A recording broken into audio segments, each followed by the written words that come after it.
¿Qué tal? ¿Cómo están? Bienvenidos a una nueva mañana de radio. Es martes 7 de octubre del año 25. Esto es Más de Uno, esto es Onda Cero, esto es la radio. Déjenme que les cuente una historia que es muy corta, ya verán. Le preguntó el discípulo al autor consagrado: Maestro, ¿cuál es el secreto para escribir un buen cuento? Respondió el maestro: ser buen cuentista. ¿Y cómo hago para serlo? Y le dijo: antes de comenzar a escribir tu historia, ten presente cuál será el final. Nunca escribas sin saber a dónde vas. Si en el curso de la narración vas modificando el rumbo, tu relato se derrumbará.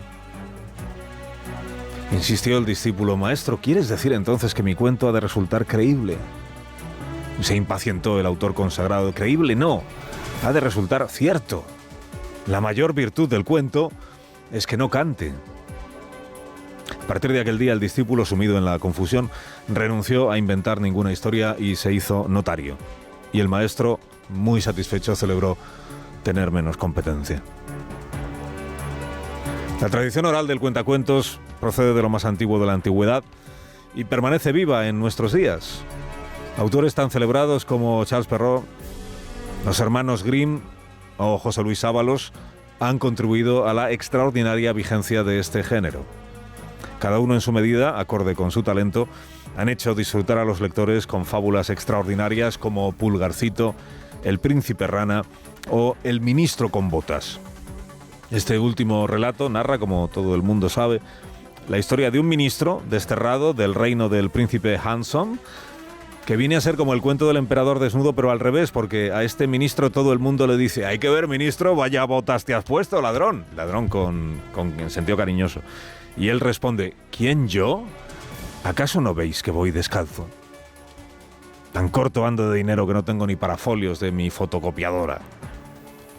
Este cuento transmitido de padres a hijos, El ministro con botas, transmitido de padres a hijos desde hace 2 años, incluye el popular poema atribuido erróneamente a Gloria Fuertes que dice: a la porra, hazme un bizcocho, que se comió la chistorra el pinocho pocho. La crítica literaria coincide en que la mayor debilidad de la obra de Hans Christian Ábalos es la alteración, a medida que va avanzando el cuento, de elementos muy principales que al comienzo fueron contados de otra manera muy distinta. Alteraciones sobrevenidas en el relato para salir del paso, en palabras de los expertos, ¿no?, en crítica literaria. Como ejemplo más conocido mencionan el relato breve A la cama que viene Aldama, en el que el narrador empieza informando de que apenas sabe nada de ese tal Aldama al que han detenido.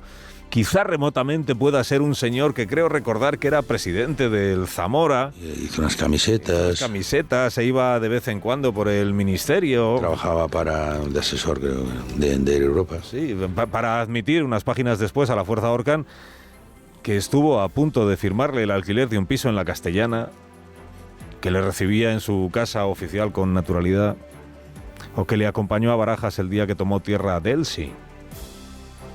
En ese otro cuentito, titulado Delcy Aviadora, el narrador empieza contando que fue el capitán Marlaska, un personaje secundario, siempre gregario, quien le avisó de que Delcy venía a España y le pidió que se ocupara, para acabar admitiendo que en realidad fue él el primero en saber que venía y quien avisó al príncipe al presidente Sánchez, ¿no? Y hay un tercer relato, el célebre relato de Papá a Papá, en el que el narrador se destapa sin previo aviso como autor del correo electrónico de una tal Jessica, sobrina suya. Porque es de papá a papá. Es que lo hice yo. ¿Que lo hizo usted el correo? Sí. ¿Es usted mismo el que lo ha escrito? Soy yo el creador. Soy yo el que dejó el ordenador encendido. Estas alteraciones frecuentes en la narración de Hans Christian Ábalos explican que para una parte de sus lectores, fundamentalmente fiscales anticorrupción y agentes de la UCO, su obra cuentística adolezca de falta de verosimilitud. Es decir, que el cuento canta. Leopoldo Puente Segura, que es un juez del Tribunal Supremo muy lector y muy aficionado a desentrañar misterios, lo mismo sobre chistorras que sobre lechugas o sobre folios, ha invitado a su juzgado el próximo día 15 al autor Ábalos Y al hombre que le llevaba las cuentas, le conducía el coche, le presentaba colegas, le citaba con chicas, le organizaba viajes, le pagaba hoteles o le comentaba licitaciones de obra pública, todo en uno. O sea, un hombre polivalente, digamos, que se maneja con soltura lo mismo en la planta noble de Ferraz que en un prostíbulo. Es decir, Koldo García Izaguirre.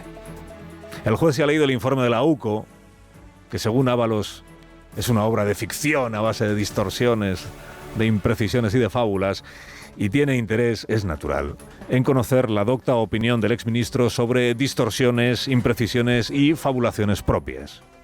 O más en concreto, quiere preguntarle a Ábalos por los 95.000 euros cuya procedencia la UCO no ha podido establecer. O sea, va a ser que en los movimientos de sus cuentas bancarias pues no aparecen.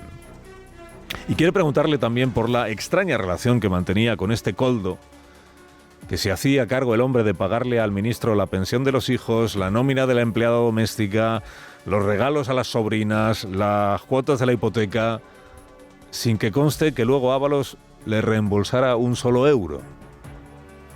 O este Koldo es el hombre más desprendido de España, porque el más tonto no parece que lo sea, o el dinero que manejaba Koldo en efectivo era también dinero de Ábalos, y por eso no había nada que reembolsar. En fin, son desajustes en la trama de esta novela que viene contando el ministro, por los que el juez, que es ávido lector, pues tiene un interés muy justificado, ¿no?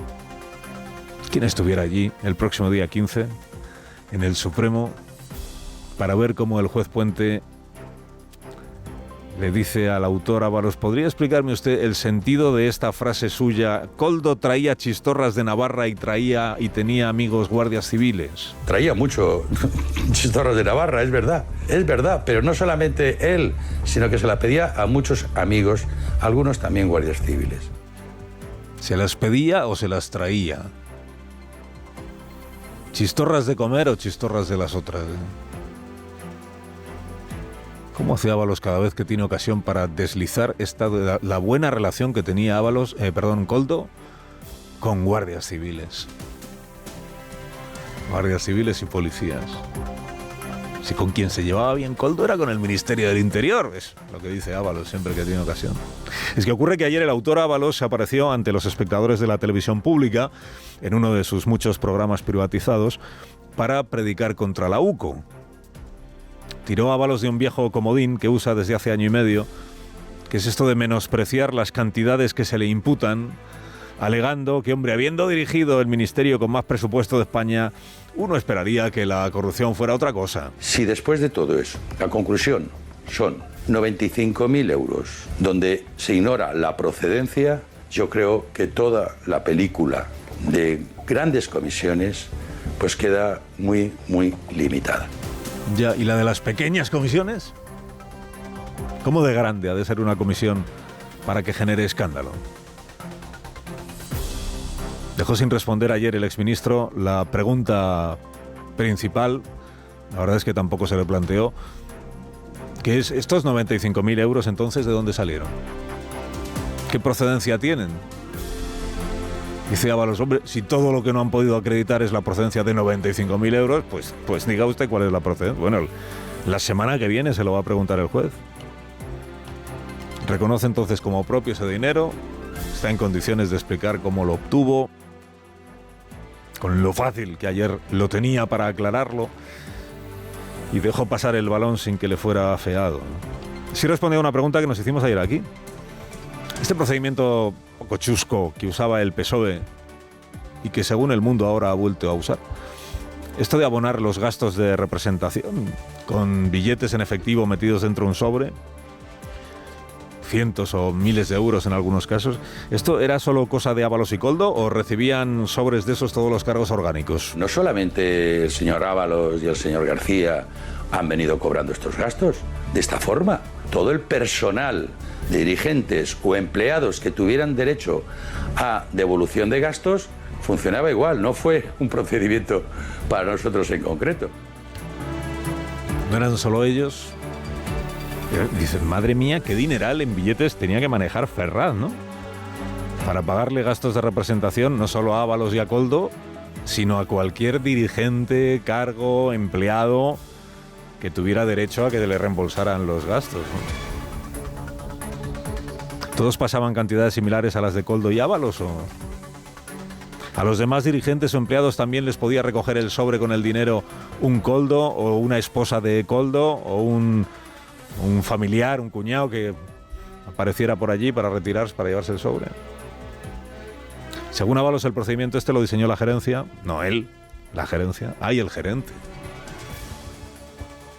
Recordemos una mañana más al mudito de esta historia, que es el gerente, Mariano Moreno, de quien se publicó que había avisado a sus superiores de que José se está pasando con los gastos, y al que nunca se le ha escuchado hasta ahora una palabra que yo sepa sobre este asunto. Bueno, hoy flamante presidente de empresa pública, el señor Moreno Pavón, seguro que está deseando comparecer en el Senado para aclarar de una vez si él sospechó o no que el ministro secretario estaba inflando sus gastos para engordar así sus ingresos, de cuya escasez siempre se estaba lamentando. Y en caso de que sospechara, si dejó hacer y si dejó engordar por ser Ábalos quien era, el ministro de confianza de Dios, y por ser Koldo quien era, el vicedios, o sea, el vice Ábalos.